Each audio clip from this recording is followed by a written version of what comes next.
un constat, un combat. Dans un monde où une information en chasse une autre, de crise en crise, toujours ramené dans le présent, bienvenue dans la zone libre pour prendre un peu de hauteur. Dans une dissociété de plus en plus dysfonctionnelle confinant à la dystopie, pour éviter le pire, un constat, un combat. Aujourd'hui, en partenariat avec la revue Disruption, notre émission d'actualité hebdomadaire, La Revue Libre.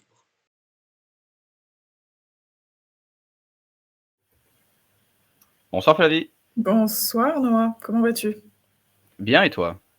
Alors ça va, je suis un peu désolée pour la lumière spectrale ce soir. J'ai un peu l'air d'un fantôme, mais je n'arrive pas à régler ma lumière ni chez moi.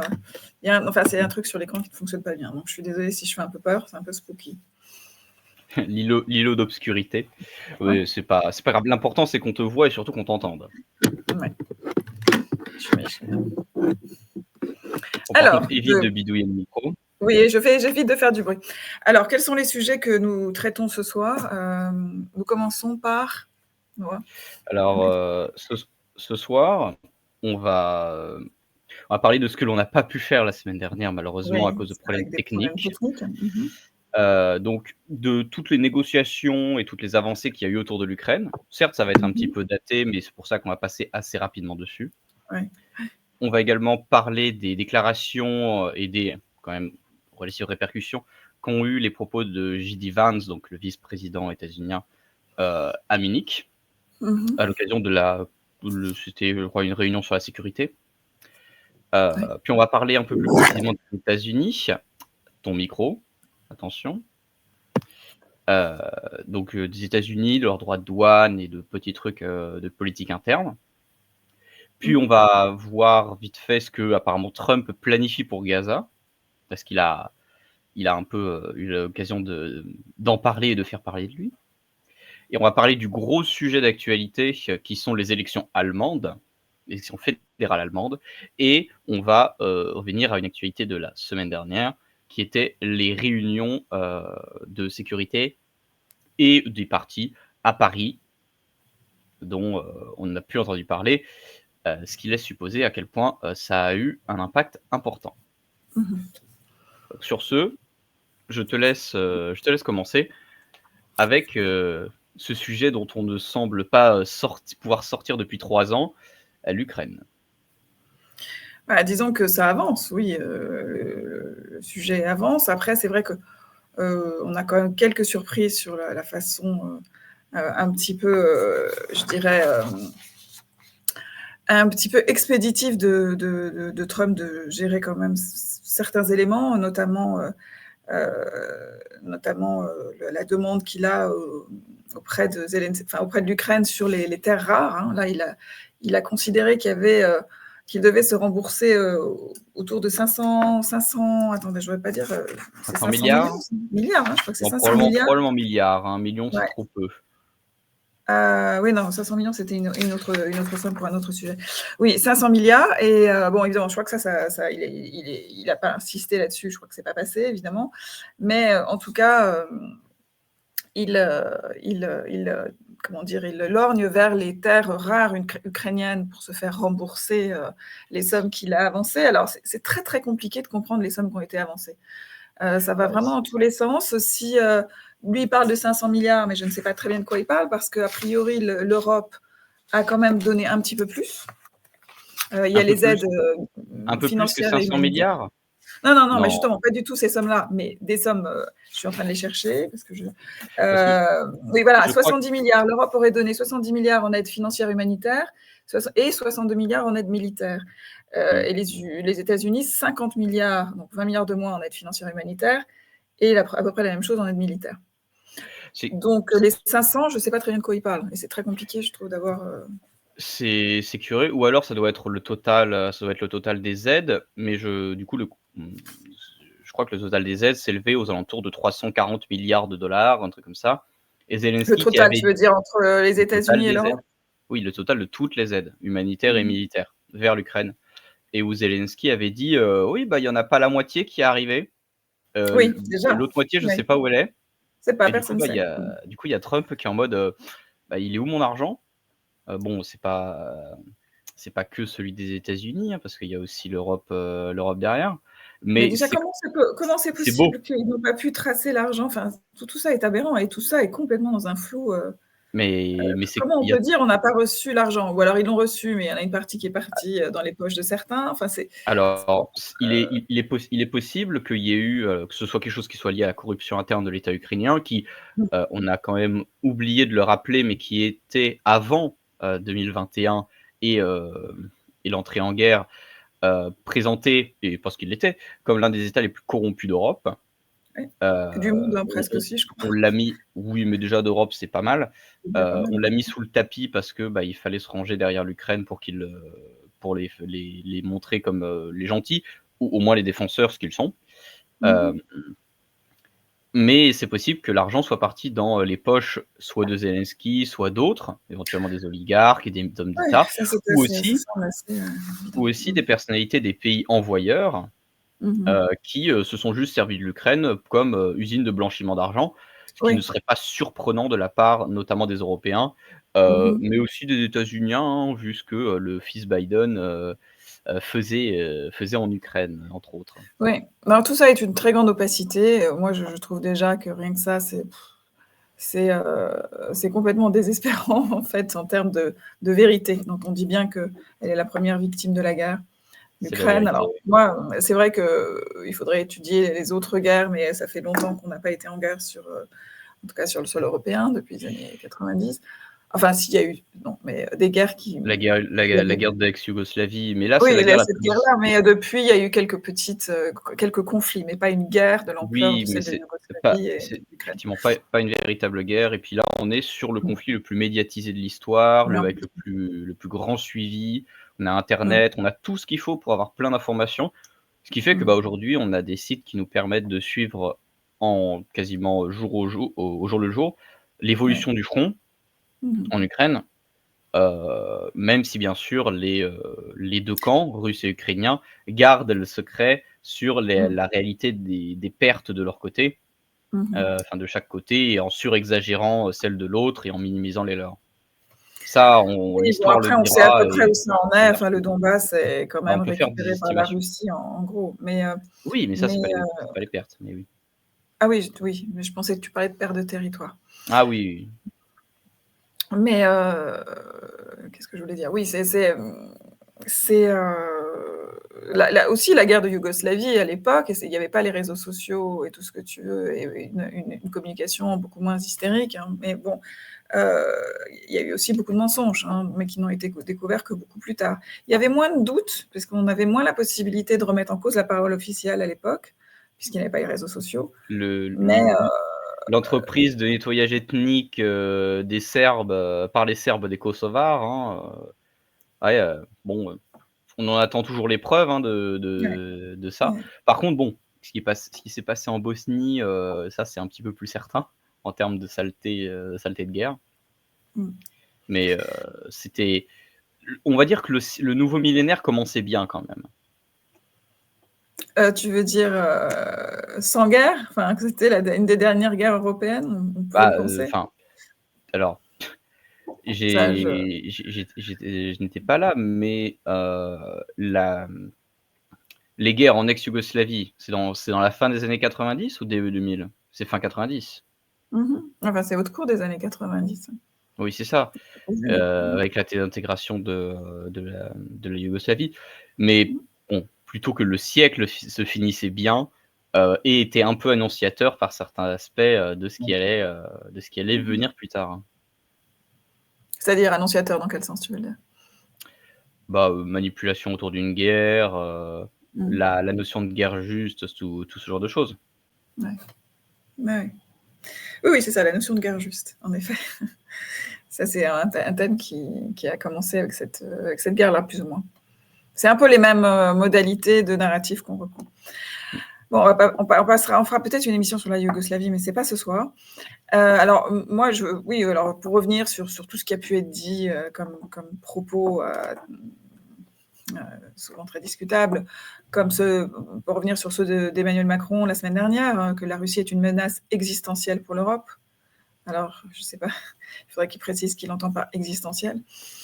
Et Puis c'est quand même assez, le terme en soi est déjà assez évocateur, hein, c'est-à-dire que la Russie est une menace à l'existence même de l'Europe. Après, qu'est-ce qu'il entend par Europe? Est-ce que c'est l'Union européenne? Est-ce que ce sont les États européens? Heu, c'est quoi? Est-ce ouais, que c'est la paix éventuellement en Europe? Ça ouais, pourrait se discuter, mais on est sur l'hystérisation et le le jeu de ouais. théâtre, on va dire, autour du grand ogre russe qui, après l'Ukraine, enfin, il a quand Mmh mh. même, à l'occasion, je sais plus si c'était cette semaine ou la semaine dernière, malheureusement, ma mémoire me fait défaut.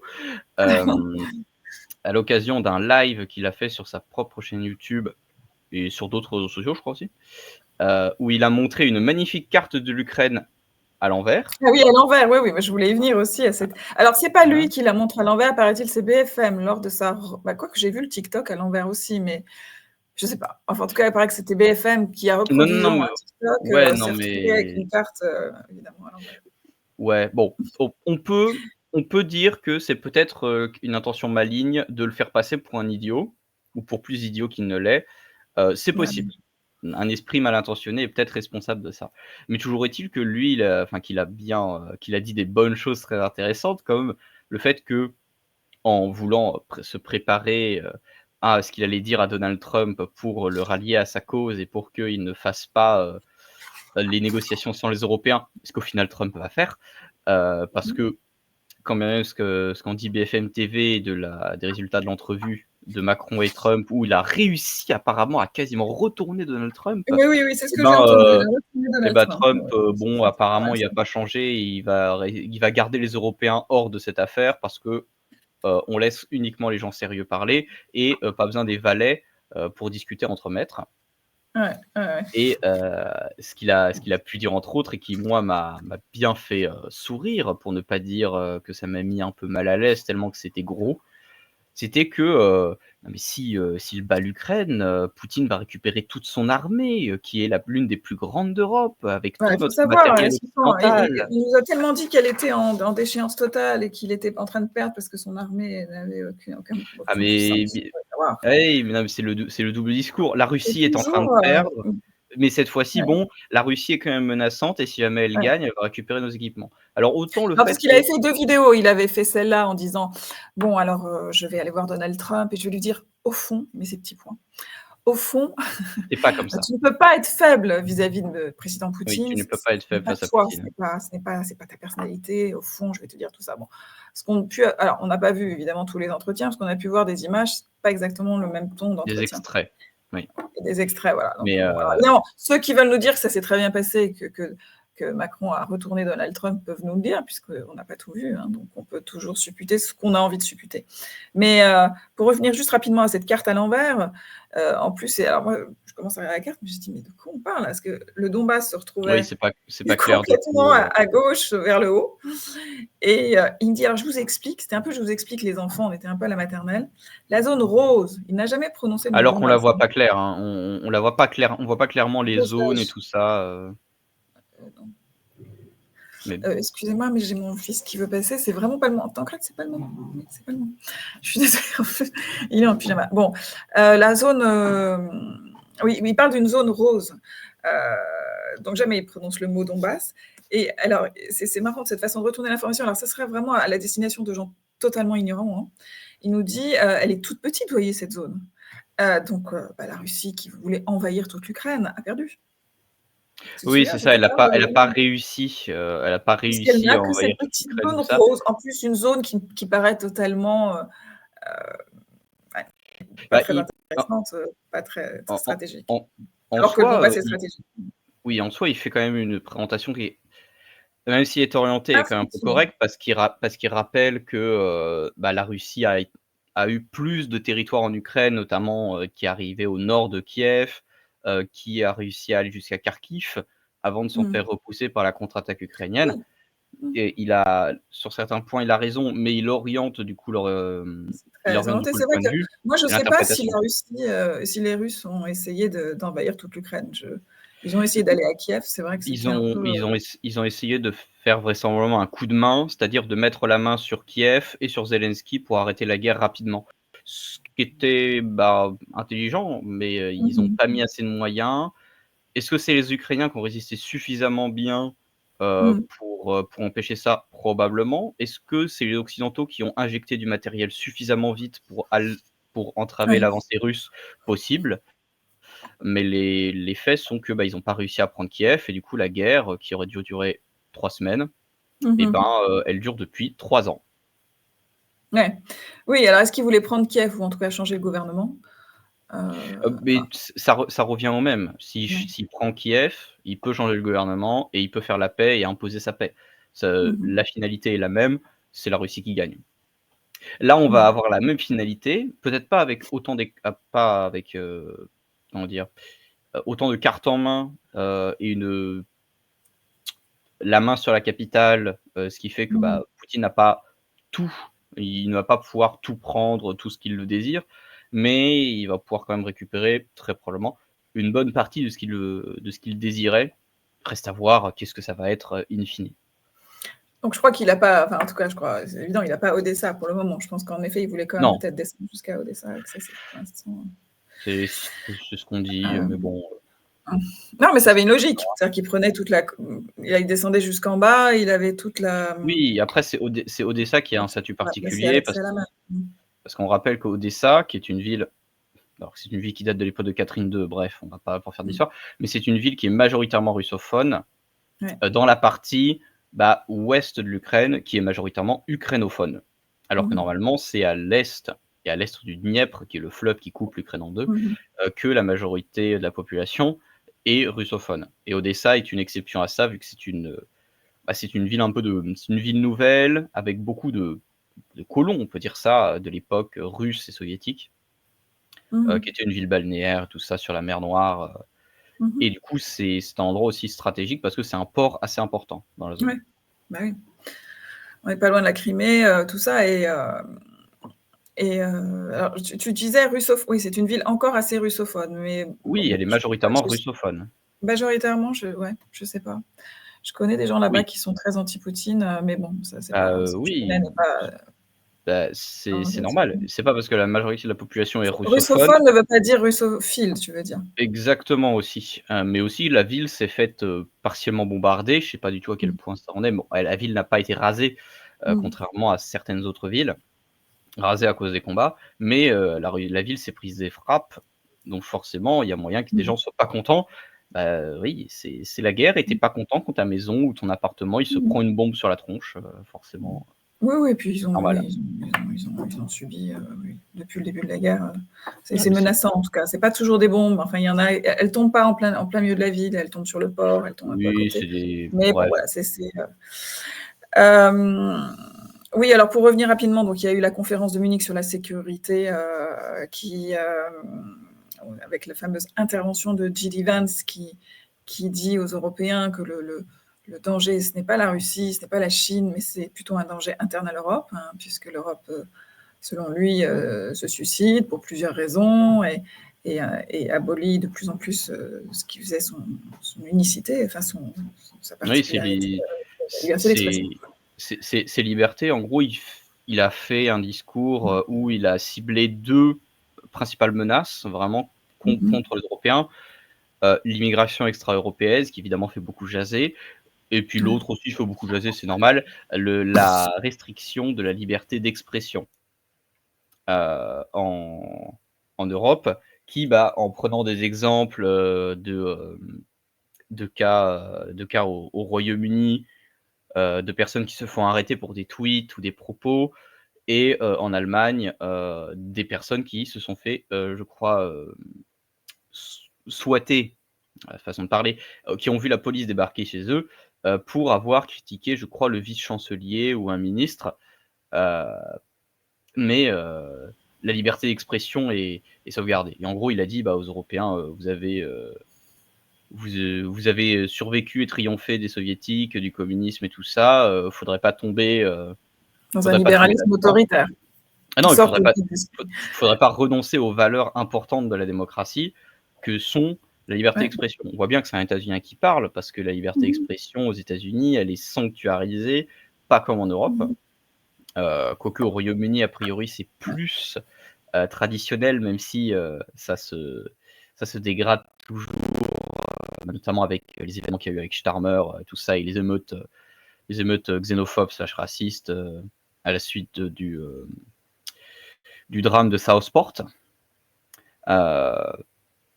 Et avec ça, bah, du coup, on a effectivement Vance qui dit que tu as toujours ton micro de coupé, Julie. Excusez-moi parce que mon fils fait du bruit, donc je coupe Et un peu. on a Vance qui dit effectivement que toujours, bah, les Européens vont vers un cycle d'autodestruction, un peu. Il dit, je crois pas il prononce le mot, mais on pourrait presque parler de nihilisme des Européens, une envie de mourir lente. Une sorte de suicide lent, c'est vrai. C'est ça. Oui. Alors, c'est pas exactement les mêmes propos que tenait Solzhenitsyn en revenant, en étant accueilli vers 75 en Europe, en revenant du RSS, et dans son fameux discours de Harvard. Mais il y avait déjà les prémices de ça, c'est-à-dire il disait, moi je suis un dissident soviétique, mais je ne suis pas pour autant rachetable par l'Occident américanisé, en gros. Il faut relire ce discours de Harvard. Il parlait plutôt, d'ailleurs, je l'ai lu, je l'ai relu plusieurs fois, mais il faudrait que je le relise parce que il parlait plutôt justement, il parlait de la presse, et il parlait peut-être déjà un peu Oui, du il me libéralisme. semble, c'est ça. Il parlait de choses comme ça, qui menaçaient, qui se dégradaient, qui Menaçait de se menaçaient de mal dégrader. tourner. Donc c'est intéressant de se rappeler ce discours, et j'invite tout le monde à lire le discours de Harvard, il est très facilement trouvable. Le discours de Harvard, Solzhenitsyn, vous le trouvez sur Internet. On pourra peut-être d'ailleurs faire une exégèse un peu dans une prochaine émission. Donc, conférence de Munich sur la sécurité. Donc là, évidemment, donc Vance. Bon. Et après la réunion de Riyad, il n'y avait pas de responsables ukrainiens et européens. C'était les Américains, les Américains, Et ni les Poutine Russes. ni Trump, mais les Américains face aux Russes. Donc le Secretary of State, Marc Rubio, le Conseil de la sécurité nationale américain, plus en face Lavrov.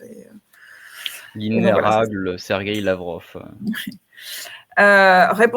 Pour répondre à ça, sommet d'urgence à Paris, avec tous les nombreux pays européens, l'OTAN aussi, je crois, les membres de l'OTAN.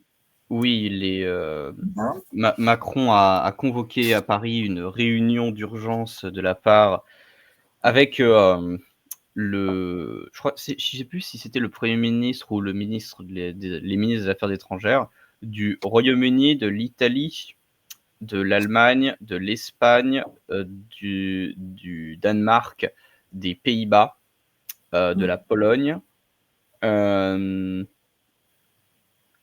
et je me souviens plus des autres, mais il y avait aussi le représentant de la Commission européenne, je crois, ou du Conseil de l'Europe. Je ne sais plus exactement, parce que Il y ce avait un sont pas représentant, et puis je crois qu'il y avait un pas les représentant. mêmes institutions, et il y avait le secrétaire général de l'OTAN de présent. Carrément, il y avait carrément Stoltenberg, c'est ça? Non, Stoltenberg, c'est l'ancien, je crois. Je crois qu'il est plus en fonction, mais je peux me tromper. Bon, le secrétaire général. Très bien. Alors, oui, moi, ce dont je voulais parler, c'est justement l'accord qu'on a évoqué tout à l'heure, de remboursement de ces 500 milliards, mais bon, sur l'accord sur les terres, les minerais, les terres rares ukrainiens. Alors, pour l'instant, l'accord, je crois, est en passe d'être signé. Évidemment, au départ, il n'en était pas question pour Zelensky, mais enfin, c'est en train de quand même de se faire. Alors, visiblement, d'après le Figaro, concrètement, un fonds va être créé. Il y aura une part détenue par Washington, une part par Kiev. On ne sait pas très bien comment ça se partage, mais l'Ukraine devra y verser 50% des revenus générés par la monétisation des ressources naturelles, dont le pétrole aussi, le gaz et les infrastructures qui y sont liées. Les revenus de ce fonds seront réinvestis dans les projets en Ukraine. Les actifs déjà existants comme les entreprises d'État spécialisées en hydrocarbures en seront exclus. Voilà. Mais il y a encore beaucoup de détails qui doivent être précisés. Oui. C'est beau parce que l'Ukraine, qui était déjà un État à moitié fantoche des États-Unis, enfin et de l'OTAN, on Ouais, pourrait dire oui. plus généralement, là, va devenir véritablement un État vraiment fantoche, des États-Unis, avec la main mise sur les ressources. Alors qu'on rappelle, hein, ils sont de l'autre côté de l'océan, et leurs voisins, c'est les Européens, qui sont toujours, les dindons de la farce. Ouais. Non pas que Mmh. ça aurait été préférable que les Européens fassent la même chose, parce que ça fait vraiment très rapace quand même, de Mmh. vouloir mettre la main, sur les ressources naturelles du pays. Surtout que bon, faut bien prendre ce qui reste, hein, parce que les terres les plus riches, elles sont à l'est, c'est les fameuses terres noires, sauf que pas de bol, elles Terre sont aux mains rare. des Russes. Les Ah, terres c'est terre noires, rare ou terre noire? Parce qu'on a les terres tendance à noires. confondre. Les Oui. terres noires sont, ce sont les terres les plus productives d'Europe en termes d'agriculture, à condition qu'elles aient pas été Ah trop d'accord, polluées, c'est par ça. les affrontements et par, les munitions qui sont tombées dessus. Ce serait dommage quand même. Mmh. Mais, Mais c'est parce un que pays assez les terres riche en termes de agricoles, ressources naturelles.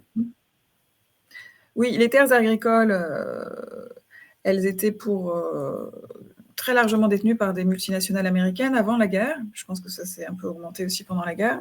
C'était au Oui, moins au tiers détenu par DuPont, oui, Monsanto, Cargill. ça avait augmenté, il me semble.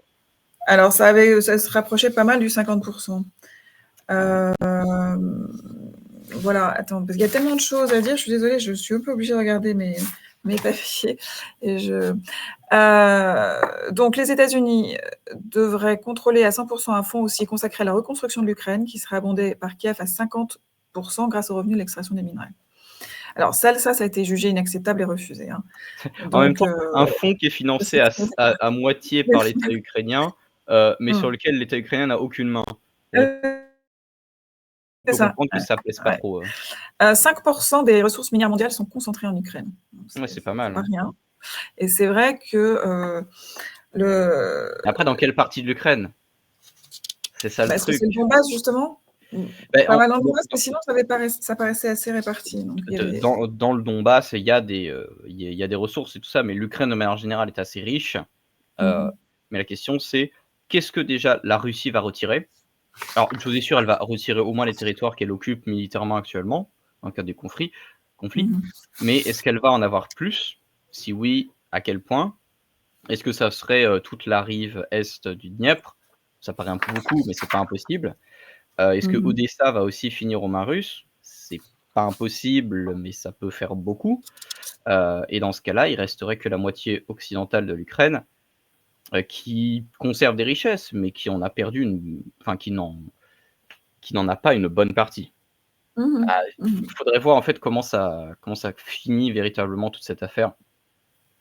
Mais, le peu de ressources qui resteraient à l'Ukraine, surtout en termes industriels, hein, parce que le Donbass était assez riche industriellement, et ben, ça va Une finir, partie aux Russes et une partie dans les mains des Américains. Voilà. ça va finir Mais vampirisé, c'est vrai que l'Ukraine c'est un enjeu. condamnée à être tiraillée entre 2 mondes. Ouais. Et c'est vrai que c'est un enjeu très important pour les Américains parce que, spécifiquement face à la Chine, qui est devenue leader dans l'extraction et le traitement des minéraux et de terres rares, qui représente à peu près 70% de la production mondiale, 90% de la capacité de traitement. Donc c'est dans cette guerre avec la Chine, c'est à cause de cette guerre commerciale et en tout cas de ressources que Trump souhaite devenir plus fort et s'affronter grâce, en effet, à la main qu'il peut mettre en Ukraine et qu'il a mis aussi dans d'autres pays, puisqu'il y a des extractions parce que la Chine déjà fait de l'extraction en Afrique, en Asie, je crois, en Afrique du Sud, en Afrique, en tout cas, ça c'est clair. Ouais, beaucoup en Afrique. Donc voilà, ça va devenir un enjeu et une bataille commerciale et industrielle énorme. Il faut savoir que tous ces minerais, les éléments de terres rares sont constitutifs de tout ce qui est électronique, grand public, hein, donc tout ce qui est nos téléphones, les ordinateurs, des équipements militaires et de navigation, et surtout aussi des centres de données d'intelligence artificielle. Donc, et aussi les voitures électriques, hein, tout ce qui est lithium. les fameuses voitures les fameuses voitures écologiques, bon, sachant que l'extraction du lithium n'est pas si écologique que ça. Oui. Donc c'est une sorte de paradoxe parce que c'est vrai que Trump a demandé à revenir aux combustibles fossiles, se moquant un peu des politiques écologiques, mais en même temps, il essaye d'obtenir beaucoup de minéraux qui sont très très importants pour la transition vers les énergies propres. Donc, Bah, enfin, c'est normal, il s'agit de mettre la main sur des ressources stratégiques,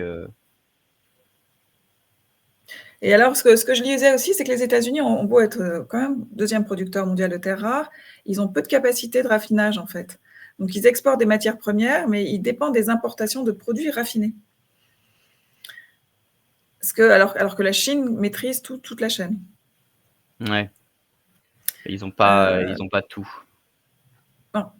Alors il y a aussi, n'oublions pas, on se souvient que Trump lorgne sur le Groenland. Et il a lancé aussi un programme, alors je ne sais pas si c'est lui ou c'est les démocrates, je ne sais pas de quand ça date, un programme de 500 millions de dollars pour dresser la carte des richesses du sous-sol saoudien. Ça va être aussi. Voilà. Sympathique. Je ne sais pas quelle est la totalité de que contrôlent les Russes en Ukraine sur les minerais, mais je crois que c'est assez important. Oui. Bah, de toute façon, on l'avait un peu, enfin, on l'avait, pas pour jeter des lauriers ou quoi que ce soit, mais on avait un peu annoncé effectivement que les États-Unis avec Trump, c'est la logique évidemment du slogan America First, et Make America Great Again, et bah, il peut le faire, c'est possible économiquement, sauf qu'il va le faire sur le dos de ses alliés, c'est-à-dire nous.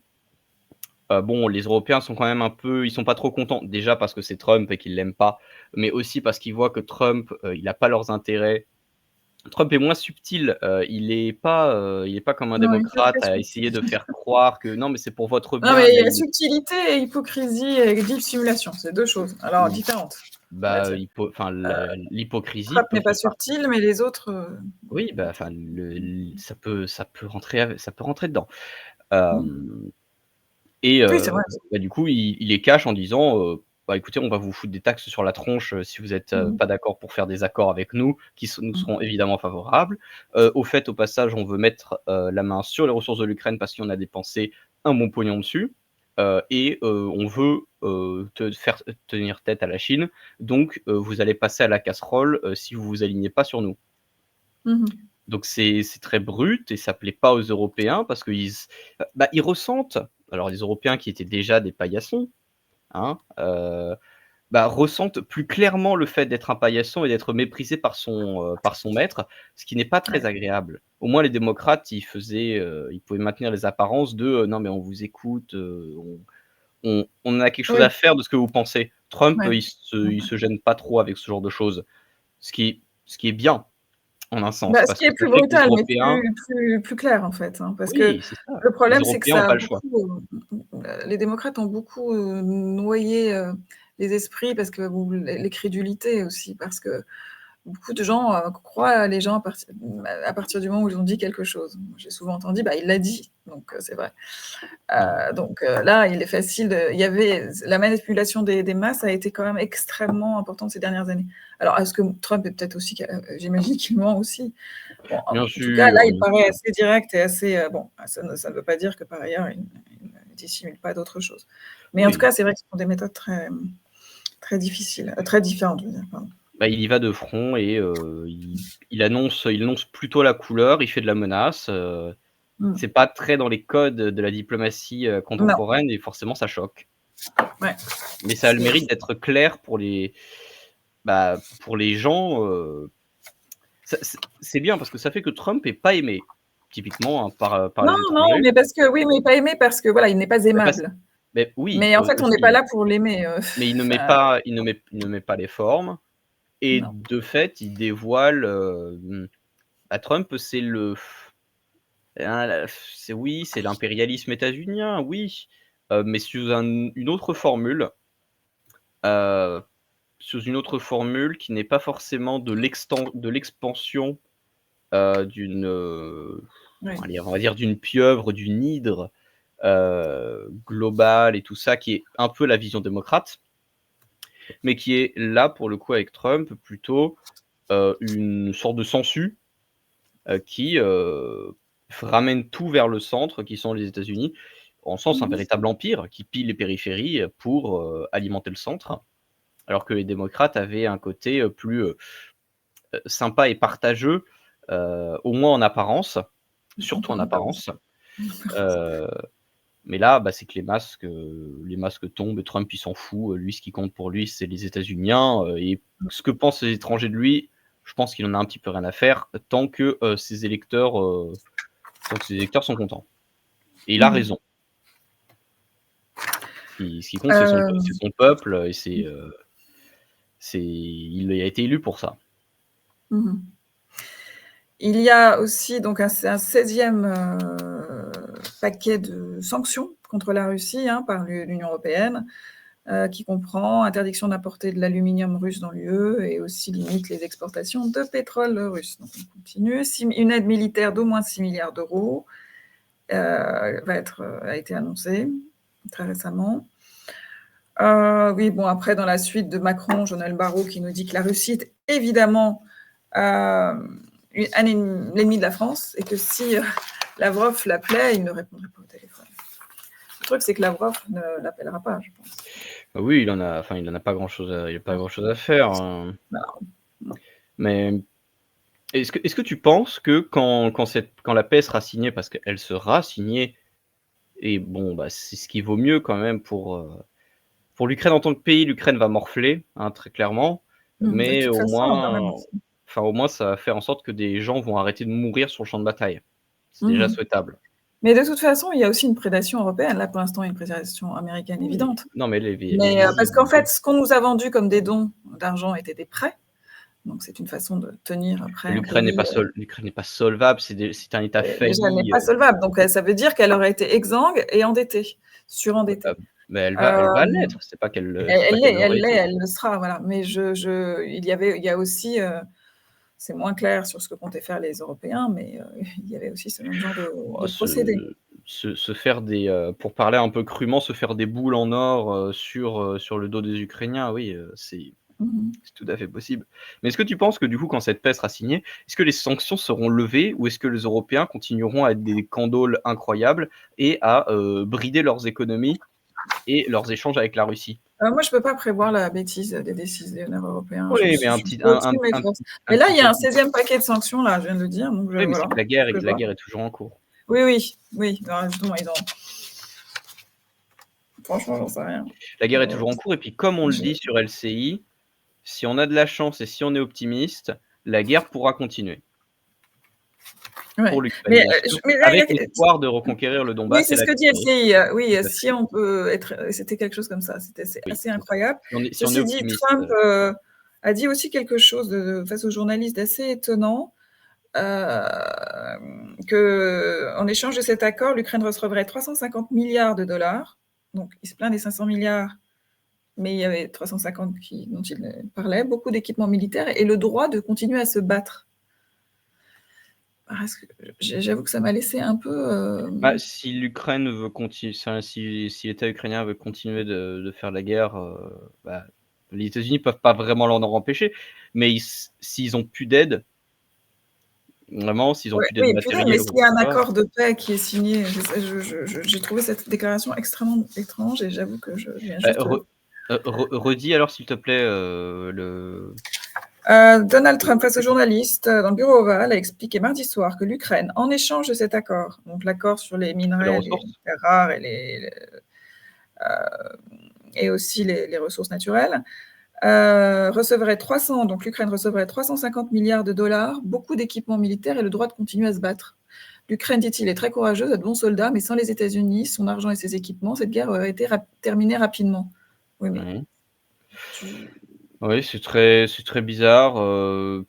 Après, c'est peut-être le journaliste qui a mal retranscrit le truc, parce que j'ai noté ça, parce que je me suis dit, mais Qu'est-ce que Bah, ça veut dire? 300 milliards, ça veut dire encore de la thune qui quitte les États-Unis et qui part pour l'Ukraine, ce qui, a Alors, priori, devrait alors que le devrait but pas était trop plaire. d'arrêter, je comprends pas. Oui, c'est ça, surtout que c'est proche des montants qui ont été investis, il y a moyen qu'il y Ouais. ait eu effectivement une confusion, ou alors ça veut peut-être juste se dire: «Bah, écoute, tu nous files tes ressources et puis on continue de t'alimenter et tu peux continuer à faire ta guerre et à rester en place». Parce que oui, on l'a pas dit, parce que, bah, il y a beaucoup de choses, mais Trump a eu l'occasion aussi de faire pression sur Zelensky pour qu'il se retire de la présidence et qu'il organise des élections.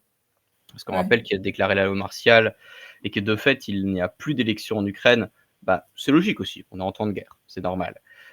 Pour ne pas avoir des problèmes de commandement.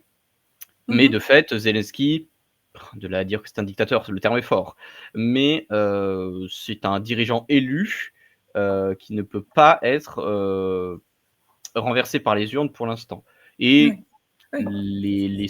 les rapports sur sa popularité varient beaucoup. Ça varie de 52% d'opinion Et favorable 4%. d'après une institut de sondage qui a l'air d'être D'après un inquiet, institut ukrainien, bon, de sociologie. 57% lui font confiance et selon Trump, 4%. Donc bon, Oui, c'est ça. voilà, bref, bon, Enfin, c'est pas d'autres sources qui justement, des sources mmh, de personnes qui font probablement de l'OSINT, donc de mmh, l'open source information, hein, c'est le mmh. même. Qui ont sorti ces chiffres de leur chapeau. Bon, lesquels sont vrais, lesquels sont faux, on ne sait pas. On fait que Mmh. rapporter et donner un petit peu nos avis dessus. Mais voilà, la Alors, pour situation est que terminer, moi je pense que c'est vrai qu'il s'agit aussi, si on va voir plus loin géopolitiquement, pour les Américains de sortir un peu la Russie de ses alliances avec la Chine, l'Iran et la Corée du Nord. Heu c'est et compliqué, il y hein. a aussi, j'imagine, Sortir les une volonté États-Unis, enfin la Russie de l'alliance chinoise, c'est très, compliquée. très, très dur, Mmh. à moins qu'ils proposent, Enfin, un sortir, en tout cas, affaiblir légèrement, en tout cas, ce camp, puisque ça devenait vraiment un camp contre camp au moment des bah, démocrates. ce qui serait malin de la part des États-Unis, mais ce serait, faire un gros pari, et ça demanderait aussi des investissements et des concessions. Bah, ce serait de retourner la Russie et de lui prouver que, regarde, la mentalité aux États-Unis, à Washington, elle a changé. Nous, on est fiables et puis en plus, Mmh nous, mh. on n'est pas aussi, heu, on n'a pas de Anti-russe, on n'a pas de prétention sur la Sibérie ou des trucs comme ça, sur tes ressources. On peut faire des accords ensemble. Tourne-toi plutôt vers Washington que vers Pékin. mmh. Ça peut être bien. Sauf Oui, que ce serait un gros voir pari. pour des néoconservateurs vraiment très, très engagés depuis longtemps. Même il y avait, un projet de démantèlement de la Russie en plusieurs gouvernorats, s'il y avait un projet totalement jusqu'au boutiste éventuellement. Mais oui, mais ça, c'est l'inverse de l'optique de tourner la Russie hors de hem, de Ah oui, détourner la c'est un Russie de la projet, Chine. Non, c'est mais pas ça un ça projet. ça c'est un truc débile qui C'est un n'aboutira truc qu'il a jamais. dit il y a longtemps et qui était un projet des néoconservateurs les Oui, mais plus, hystériques, on dirait. c'est quelque chose de stupide, Mmh. ça n'a aucune Bien chance sûr que c'est d'aboutir stupide, ouais. à part dans les rêves les plus humides, des plus idiots, à Washington. Mais il y avait Mais quand même une volonté de soumettre, d'affaiblir totalement, oui, mais ça, notamment la Chine aussi pour les démocrates. c'est l'établissement démocrate, c'est l'État Mmh. profond et tout ça, c'est, Mmh. la destruction de la Russie et tout ça, alors que la Mmh. Russie, bon, menace globale, quelle énorme blague. Heu, Ouais. bon Bah, voilà, oui, ouais. bon, Mais ça, beaucoup de gens y croient encore, hein. Enfin, sur LCI, on y croit. Bon, mais bon, là, bon, c'est LCI. ouais. Je te propose de conclure sur ce sujet et de passer au suivant tout de même, parce qu'on y a passé beaucoup de temps. Oui, oui, oui, oui. On va vite juste, quelques mots sur, bah, les hausses de tarifs, les hausses tarifaires, de Les douanes, surtaxe, du coup. de douane, oui, pardon, hein, donc sur tout ce qui serait, bah, justement importation d'automobiles, semi-conducteurs, secteur pharmaceutique, sachant qu'avec, alors évidemment, Trump dit que, l'UE a été très injuste avec eux, qu'ils ont un déficit commercial de 350 milliards de dollars, que l'UE n'achète pas leurs voitures, pas leurs produits agricoles. Ah mais c'est pas Donc de chance, elles achètent les voitures allemandes et puis les États-Unis achètent les voitures allemandes aussi. C'est con! Donc, il prévoit de rehausser les droits de douane de 10 à 20% sur tous les produits européens qui arrivent aux États-Unis. Bah oui, hein. Guerre surtaxe de commerciale. 25 sur l'acier et l'aluminium. Alors, les principales exportations françaises vers l'Amérique du Nord, c'est l'aéronautique, 9 milliards d'euros, grande partie Airbus, la pharmacie, tout ce qui est pharmaceutique, et les boissons, alors les boissons, vins, spiritueux. Ouais. Donc, bon, l'aéronautique civile, ça devrait peut-être pas trop en pâtir, mais Bah, je pense. pharmaceutique, spiritueux, vin plus. Surtout avec Kennedy Junior qui est en guerre contre les labos. Là, je pense que Sanofi a un peu dévissé. Le titre a un peu dévissé ces derniers temps. Crainte de viticulteurs, évidemment. Donald Trump avait instauré une taxe douanière de 25% lors de son premier mandat, suspendue par Biden, mais bon, ça peut revenir. Et il menace de s'en prendre au fromage et à la mode, au luxe.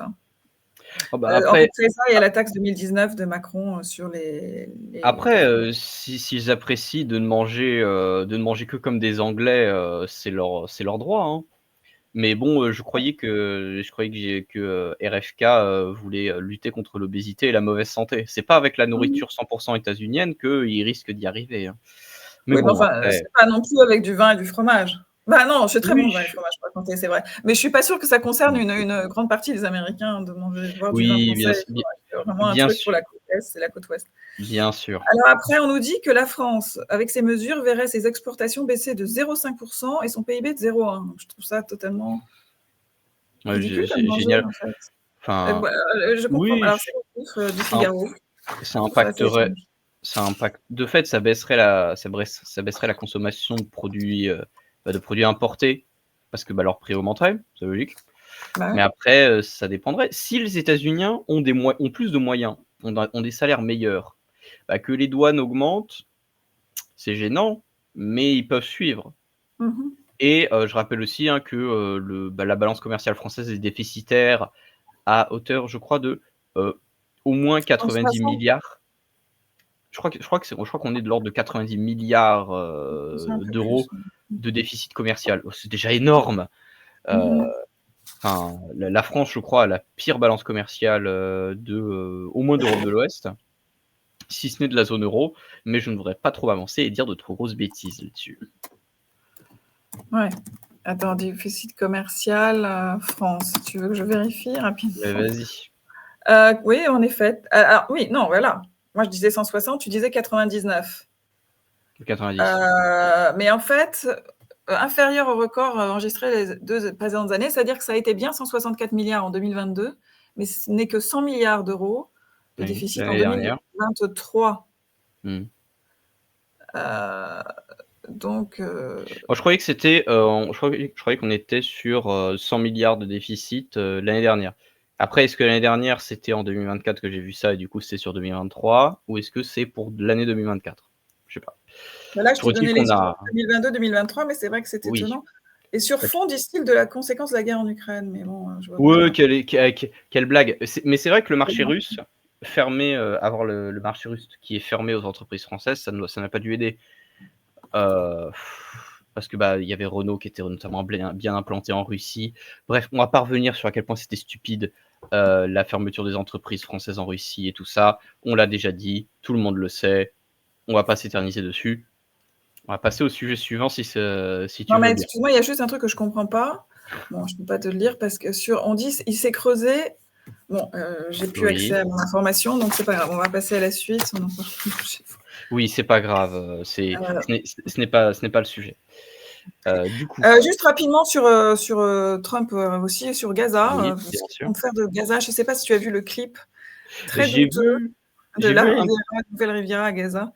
Je l'ai pas vu en entier, mais j'ai dû en voir la majorité. Ça m'intéresse pas, donc du coup j'ai pas. Non, mais c'est quand même c'est intéressant dans le sens où c'est quand même. On dirait Tel Aviv 2 ou Abu Dhabi. Oui, Abu Dhabi. Dans le Golfe, il y a une statue de Trump en or.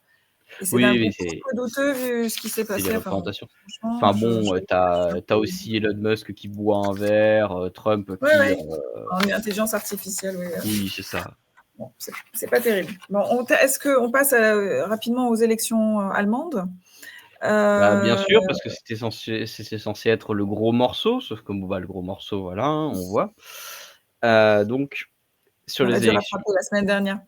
Oui, Est-ce que tu donc, peux nous rappeler donc rapidement peut-être les bien sûr. différents partis, coalitions et les résultats? Donc, Bien sûr. Donc, petit résumé. On avait jusque-là un gouvernement qui était un gouvernement de coalition entre le SPD, le Parti social-démocrate allemand, donc parti de gauche, centre-gauche, les écologistes, donc Grünen en allemand, Mmh. et le FDP, donc le Parti libéral allemand, de centre Mmh. droit ou centre gauche, bref, les libéraux un peu comme Macron dans l'idée.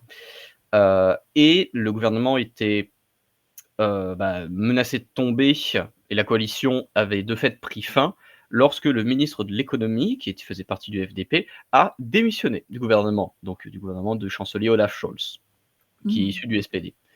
De fait, il y a eu un appel à des élections anticipées, ces élections qui, du coup, on les attendait avec une relative impatience tout de même, Mmh. et les résultats sont enfin tombés, et ce qui était prévisible est arrivé, c'est-à-dire que le SPD a dévissé, Mmh. il a dévissé sévèrement, et on a eu une remontée de la CDU-CSU, donc le parti de centre droit allemand traditionnel, donc le parti d'Angela Merkel, voilà, qui sont des chrétiens démocrates.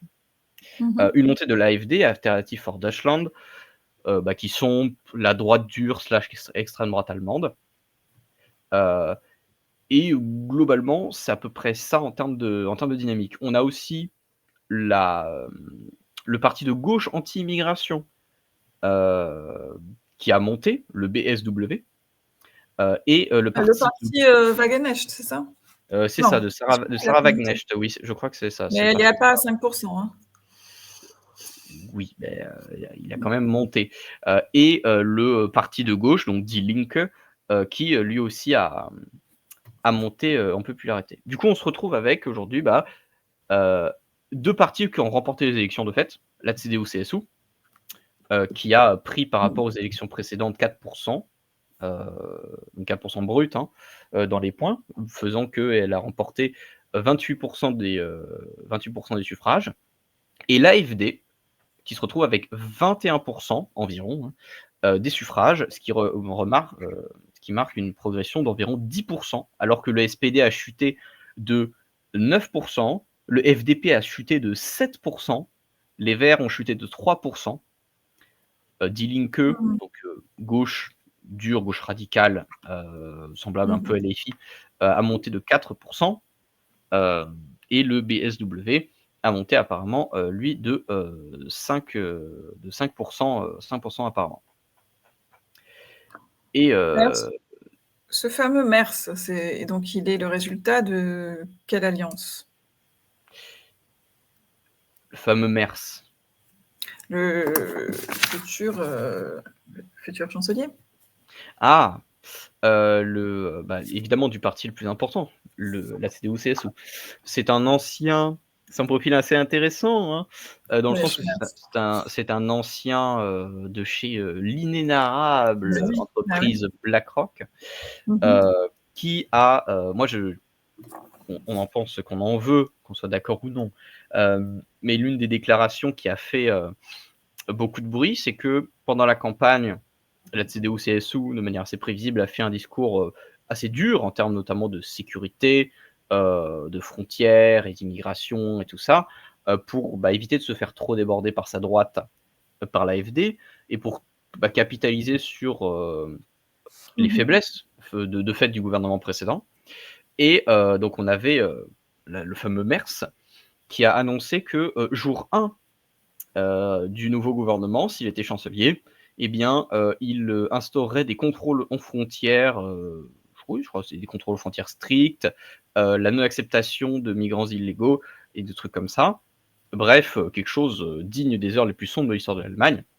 Mais Et jour 1 après l'élection, il a mmh, annoncé que: «Non, j'ai jamais dit ouais. ça et personne n'a jamais dit ça. Nous ne sommes absolument pas d'accord avec ce genre de choses». Bref, de manière très prévisible, ceux qui pouvaient espérer à droite, une alliance entre Bah oui. la CDU et l'AfD, Mmh. heu, seront bien naïfs, parce que la CDU-CSU fera vraisemblablement une alliance avec les partis traditionnels, On va peut-être retourner à la grande Même les Verts, coalition. hein. Même, il est question des Verts, j'ai Oui, entendu. c'est ça. On va peut-être même retourner à la grande coalition qui avait eu lieu à la fin de l'ère Merkel, c'est-à-dire entre CDU-CSU et SPD, hein, donc les 2 partis qui sont rivaux entre eux. Ça rappellerait presque le temps de l'UMPS, hein, cette grande alliance du centre bourgeois et du système lui-même. Et du coup, les dindons de la Voilà, tout farce va bien, tout ça va. Ouais. sont ceux qui avaient cru dans le discours de dureté de la CDU-CSU et qui ne se sont pas du coup tournés, probablement de peur. L'AfD fait peur pour de bonnes raisons à beaucoup de gens, et ils ont préféré la voie sûre et raisonnable de la CDU-CSU. Et je pense qu'aujourd'hui, il y en a quand même pas mal qui regrettent leur vote parce qu'ils se retrouvent bien cocus. Et reste à voir avec qui, du coup, la CDU-CSU va faire alliance pour Mais que quand Merkel ils ont soit. voté CDU-CSU, c'était bien, parce que j'avoue un peu mon ignorance exactement des élections allemandes sur comment ça fonctionne. C'était bien Merz qui était déjà prévu. Oui, évidemment, c'est le patron du parti. Mais en fait, ils n'ont pas. Bon, ils ont voté conservateur parce qu'il n'y avait pas vraiment le choix, il était déjà là. Mais c'est vrai qu'en fait, c'est encore une sorte d'arnaque. C'est le parti, enfin.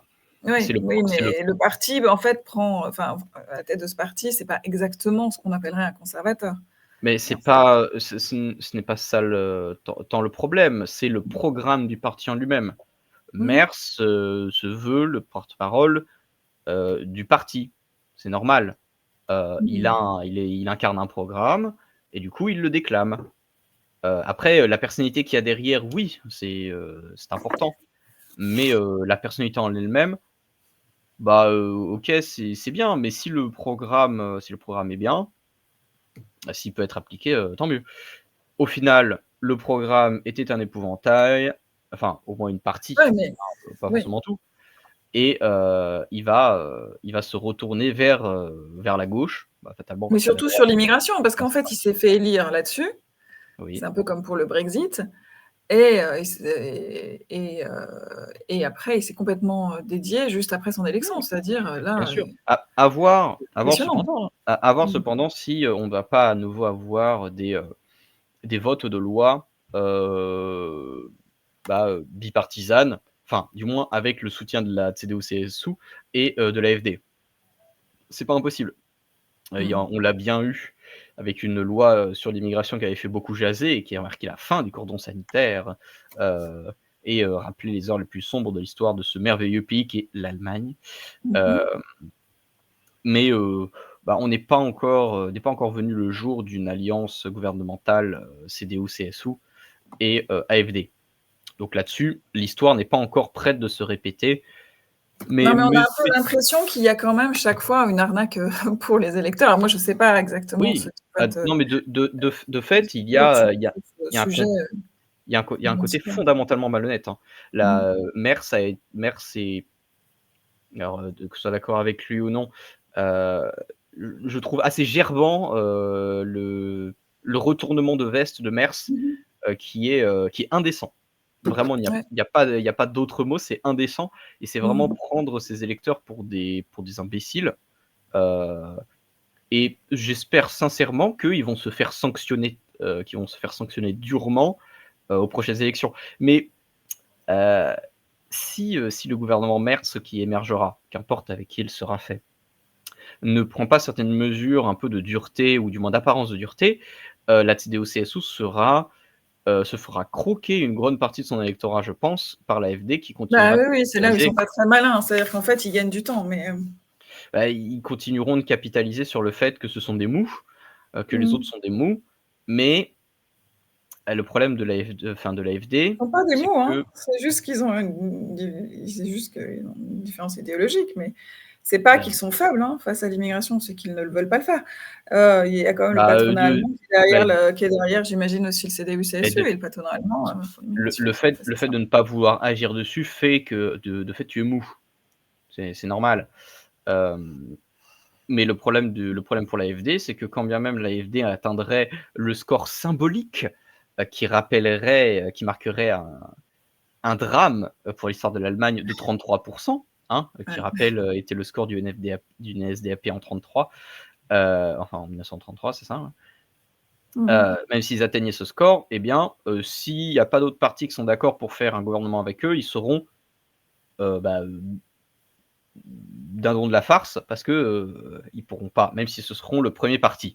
Tout comme un parti de droite aussi en France, qui est le premier parti, mais qui n'a pas assez de sièges pour avoir un gouvernement ou même un chef d'État. C'est le problème en fait des élections proportionnelles allemandes. C'est aussi une bonne chose. Ça fait que tu as une représentation de la politique allemande dans toute sa diversité.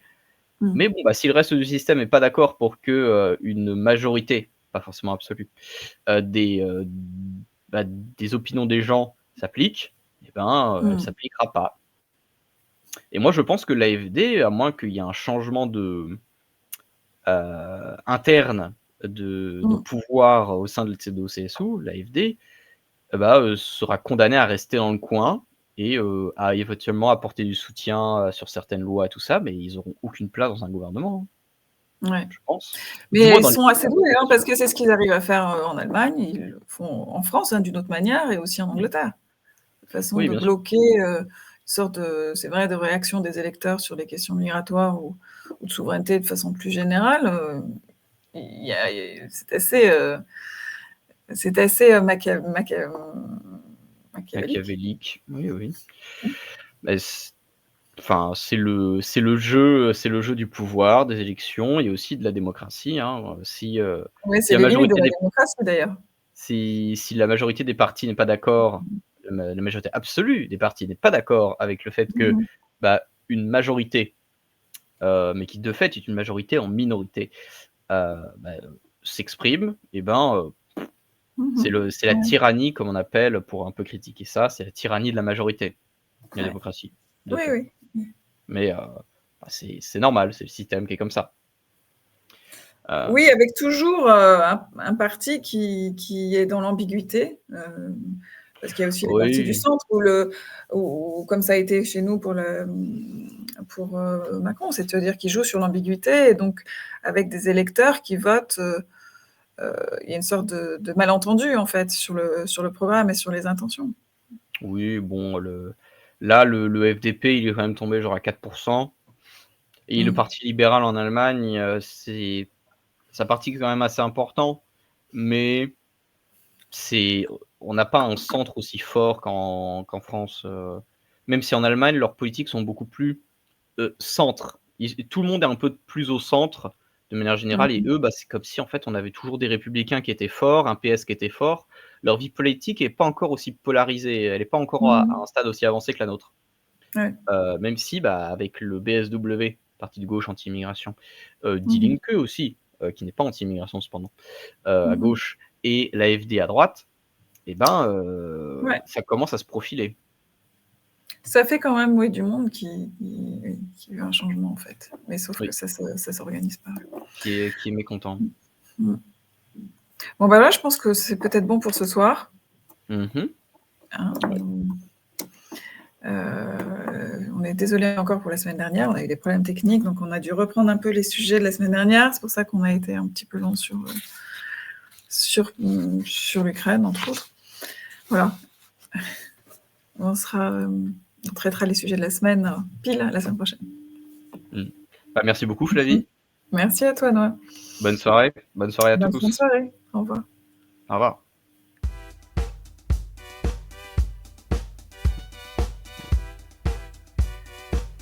Dans la dissociété des dysphorés contemporaines, il faut garder son esprit critique, soutenir la zone libre, s'abonner à ses réseaux et partager. Dans la société des crises, en dissolution, être dans la zone libre, c'est passer